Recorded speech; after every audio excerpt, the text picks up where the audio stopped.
नमस्कार, आप देख रहे हैं गुलिस्तान न्यूज और मैं हूं आपके साथ पूजा शर्मा। चलिए बिना किसी देरी के शुरू करते हैं 100 खबरों से। देश में आज से कोरोना वैक्सीनेशन का दूसरा चरण शुरू हो गया है। इस दौरान 60 साल से ऊपर की उम्र वालों के साथ साथ गंभीर बीमारियों से ग्रस्त लोगों को वैक्सीन दी जाएगी। टीकाकरण के इस नए अभियान का फायदा 27 करोड़ लोगों को मिलेगा। 12,000 से ज्यादा सरकारी और प्राथमिक स्वास्थ्य केंद्रों पर टीकाकरण की रफ्तार देने का जिम्मा दिया गया है। प्रधानमंत्री नरेंद्र मोदी ने भी कोरोना वैक्सीन की पहली डोज ले ली है। पीएम मोदी सुबह नई दिल्ली स्थित एम्स पहुंचे और कोरोना वैक्सीन लगवाई। इसके साथ ही पीएम मोदी ने लोगों से कोरोना वैक्सीन लगवाने की अपील करते हुए ट्वीट किया कि मैंने वैक्सीन लगवा ली है, अब सभी लोग बेफिक्र होकर वैक्सीन लगवाएं। एम्स के निदेशक डॉक्टर रणदीप गुलेरिया ने कहा कि वैक्सीनेशन को लेकर जो भी भ्रम थे अब उसे प्रधानमंत्री नरेंद्र मोदी ने दूर कर दिया है। डॉक्टर रणदीप गुलेरिया ने कहा कि पीएम मोदी ने आज देश को बहुत बड़ा संदेश दिया है और लोग अच्छे लगे हैं और जैसे जैसे बीमारी आए वो वैक्सीन लगवाएं। पीएम नरेंद्र मोदी इस कदम पर बीजेपी प्रवक्ता संबित पात्रा ने कहा कि यह वास्तव में एक विश्वास पैदा करने वाली तस्वीर है। आइए हम पीएम की अपील का पालन करें। पीएम मोदी के कोरोना वैक्सीन लगवाने पर कांग्रेस नेता कार्ति चिदंबरम ने कहा कि पीएम मोदी के इस कदम में आम जनता को भरोसा होगा। शिवसेना नेता प्रियंका चतुर्वेदी ने भी पीएम मोदी की तारीफ करते हुए कहा कि इससे लोगों के बीच वैक्सीन को लेकर क्या भ्रम खत्म हुआ है। पीएम मोदी के बाद अब गृह मंत्री अमित शाह भी कोरोना वैक्सीन लगवाएंगे। मेदांत अस्पताल की डॉक्टर सुशील गृह मंत्री अमित शाह को वैक्सीन लगाएंगी। बिहार के सीएम नीतीश कुमार भी आज कोरोना वैक्सीन लगवाएंगे। सीएम नीतीश बिहार के आईजीआईएमएस अस्पताल में दोपहर 1 बजे कोरोना वैक्सीन की पहली डोज लगवाएंगे। बिहार में सभी लोगों को वैक्सीन मुफ्त में दिए जाने के वादे को निभाने के लिए राज्य सरकार निजी अस्पतालों में लगाई जाने वाली वैक्सीन का पूरा खर्च उठाएगी। वहीं दूसरी तरफ बिहार के सभी विधायकों और पार्षदों को भी विशेष कैंप लगाकर टीका लगाया जा रहा है। विधानसभा और विधान परिषद के सभी कर्मचारियों को भी इसी खेप में टीका लगाया जाएगा। दिल्ली सरकार ने टीकाकरण से जुड़ी अहम जानकारियों की लिस्ट जारी की है, जिसमें वैक्सीन के दाम से लेकर रजिस्ट्रेशन की प्रक्रिया से जुड़ी जानकारी दी गई है। असम विधानसभा चुनाव के लिए प्रचार करने गुवाहाटी पहुंची कांग्रेस महासचिव प्रियंका गांधी वाड्रा ने गुवाहाटी में कामाख्या मंदिर पहुंचकर मां कामाख्या के दर्शन किए।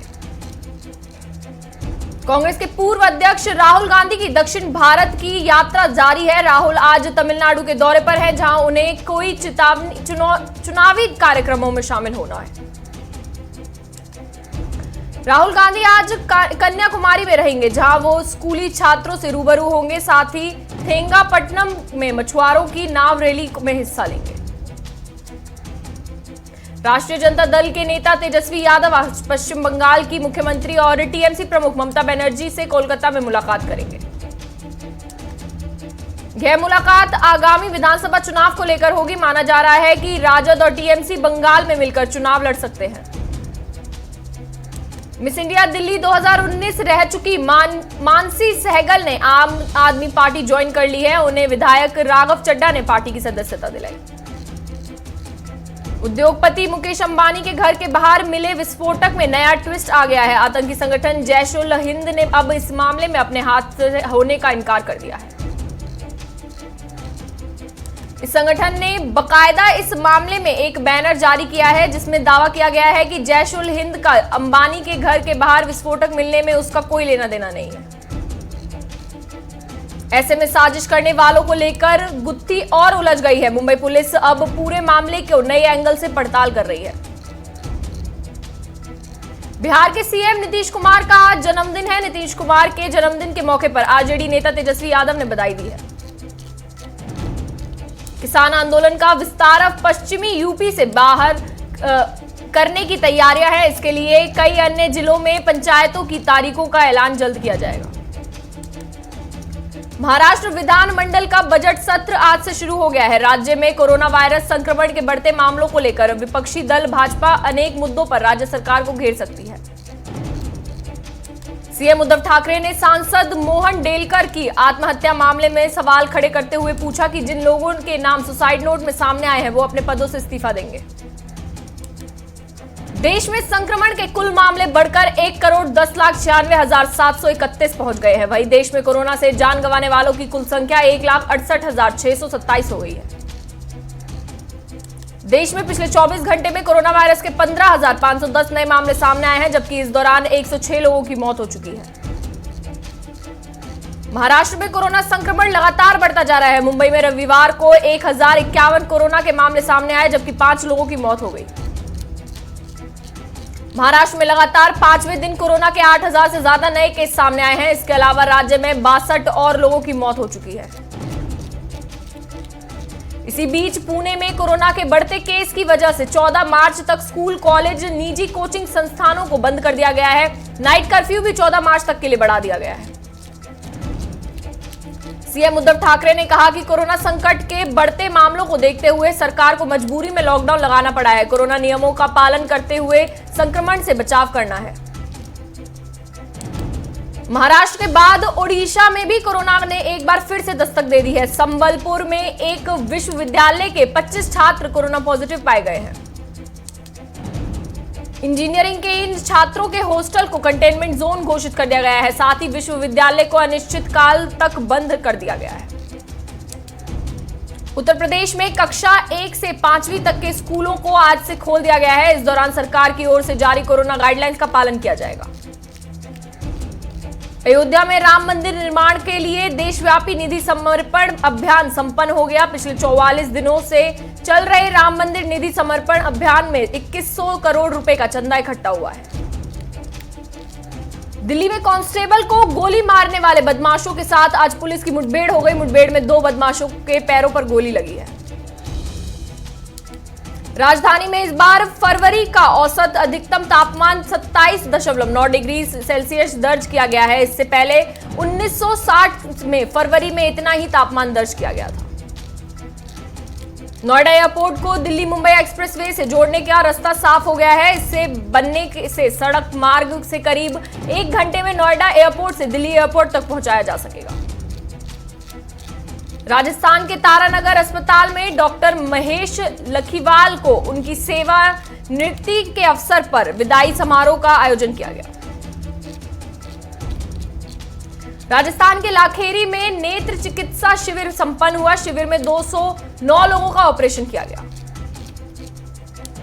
हरियाणा के यमुनानगर में हुई किसान महापंचायत में किसानों का जन सैलाब उमड़ा। इस मौके पर गौरव टिकैत ने कहा कि किसानों के मुद्दे पर केंद्र सरकार गंभीर नहीं है। राजस्थान के भरतपुर में पुलिस ने चोरी की वारदात के खुलासे के लिए चलाए गए अभियान के तहत एक अंतर्राष्ट्रीय वाहन चोर को गिरफ्तार किया है। झारखंड के जमशेदपुर में विधायक सरयू राय की अध्यक्षता में राजनीति सेवा या सौदा विषय पर गोष्ठी का आयोजन किया गया, जिसमें पंडित विजय शंकर मोहता शामिल हुए। राजस्थान के जालौर में एक मकान में आग लगने से अफरा तफरी मच गई है। मौके पर पहुंची फायर ब्रिगेड ने ग्रामीणों की मदद से कड़ी मशक्कत के बाद आग पर काबू पाया। कर्नाटक के चामराजनगर में कांग्रेस कमेटी की तरफ से इस राज्य स्तरीय समारोह का आयोजन किया गया, जिसमें प्रदेश कांग्रेस कमेटी के कार्याध्यक्ष आर देवनारायण को सम्मानित किया गया। कर्नाटक के रामदुर्ग में एक किसान ने कर्जदारों से तंग आकर खुदकुशी कर ली है। पुलिस मामले की जांच में जुट गई है। राजस्थान के सिरोही में प्रशासन की लापरवाही के चलते कोरोना का खतरा बढ़ने की उम्मीद है। बॉर्डर ड्यूटी पर लगे शिक्षकों से ना ही गाड़ी रुक रही है और ना ही यात्रियों की जांच हो रही है। यूपी के बागपत में यमुना नदी में नहाने गए 6 दोस्त डूब गए, जिसमें से 4 को कुछ युवकों ने बचा लिया, जबकि 2 लोगों की मौत हो गई। सिरसा में इनेलो के पूर्व विधायक अभय सिंह चौटाला ने बीजेपी प्रदेश अध्यक्ष ओपी धनखड़ पर आरोप लगाते हुए कहा कि उन्होंने 5 साल कृषि मंत्री रहने के दौरान पशु मेलों के नाम पर करोड़ों रुपए डकेरे हैं। झारखंड के देवघर में छिपकर रह रहे फरार अभियुक्त को एटीएस यूपी लखनऊ की टीम ने पुलिस की मदद से गिरफ्तार कर लिया है। हरियाणा के भिवानी में पहलवान विजेंद्र सिंह ने युवा वर्ग को नशे से दूर रखने के लिए शक्ति दर्शन का शुरुआत की। भिवानी में महोत्सव और अलंकार समारोह का आयोजन किया गया। समारोह में सामाजिक कार्यकर्ताओं को सम्मानित किया गया। जैसलमेर में प्रशासन से परेशान ग्रामीणों का आरोप है कि 70% घर शौचालय नहीं है और करीब गरीब परिवार प्रधानमंत्री आवास से चिंतित हैं। राजस्थान के चूरू में पंचों की अमुखीकरण परीक्षण शिविर का समापन हो गया। शिविर में पंच के द्वितीय कृत्य और शक्तिय के बारे में बताया गया। बुलंदशहर में सरकारी अस्पताल की हालात इतनी खराब है कि मोबाइल टॉर्च की रोशनी से इंजेक्शन लगाया जा रहा है। भीनमाल में माघ महोत्सव के अंतिम दिन विशाल रक्तदान शिविर का संध्या दीप यज्ञ का आयोजन हुआ। चूरू में युवा सामाजिक कार्यकर्ता और राजकीय लोहरिया महाविद्यालय में प्रोफेसर डॉक्टर जेबी खान का सम्मान आपके द्वार कार्यक्रम के तहत अभिनंदन किया गया। फरीदाबाद में किन्नर संजना बाई ने श्री राम के मंदिर निर्माण के लिए 1 लाख रुपए की रकम दान दी है। यूपी के गौतम बुद्ध नगर में पुलिस ने कार में मिले मवेशी के मांस की घटना में वंचित एक अभियुक्त को गिरफ्तार किया है। टिकरी बॉर्डर पर किसानों का जमावड़ा बढ़ने के बाद किसान टेंट का दायरा बढ़ा रहे हैं। वहीं किसानों ने दावा किया है कि 8 मार्च को बड़ी संख्या में महिलाएं यहां पहुंचेंगी। रोहतक के गांव में आरोपियों ने खेत में पानी देने गए युवक की लाठी डंडों से पीटकर हत्या कर दी है। पुलिस आरोपियों की तलाश में जुट गई है।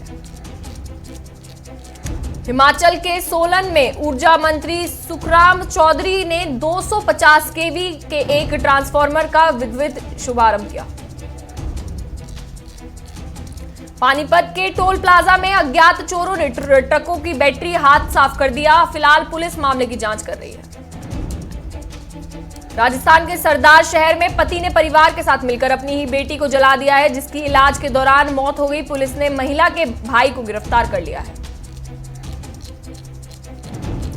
रोहतक में अपना भारत मोर्चा के प्रमुख अशोक तंवर ने कांग्रेस के वरिष्ठ नेताओं को आड़े हाथों लिया है और कहा है कि कांग्रेस के भीतर ही बीजेपी की बी टीम बैठी है। यह बी टीम कांग्रेस को ही खत्म करेगी। यूपी के हमीरपुर में सिरफिरे आशिक ने प्रेमिका के पति को दिन दहाड़े गोली मार दी, जिसके बाद युवक को गंभीर हालत में अस्पताल में भर्ती कराया गया है। झारखंड के साहिबगंज में पत्थरों के अवैध खनन के चलते सिंचाई डैम का अस्तित्व खतरे में दिखाई पड़ रहा है। जमशेदपुर में छात्रावास भवन का उद्घाटन करते हुए झारखंड की राज्यपाल ने कहा कि स्कूल को एक प्लेसमेंट सेल का भी गठन करना चाहिए ताकि इन आदिवासी छात्रों को आगे चलकर नौकरी मिल सके। सेंसेक्स करीब 500 अंकों की तेजी के साथ 49,594 के स्तर पर कारोबार कर रहा है। वहीं निफ्टी की बात की जाए तो निफ्टी 14,500 अंक के स्तर पर नीचे आ गया है। पेट्रोल और डीजल के दाम में बदलाव नहीं हुआ है। पेट्रोल 91.17 रुपए और डीजल 81.47 रुपए के हिसाब से बिक रहा है। घरेलू रसोई गैस सिलेंडर की कीमत में 25 रुपए की बढ़ोतरी की गई है। इस मूल्य बदलाव के बाद नई दिल्ली में घरेलू एलपीजी सिलेंडर की कीमत 819 रुपए होगी।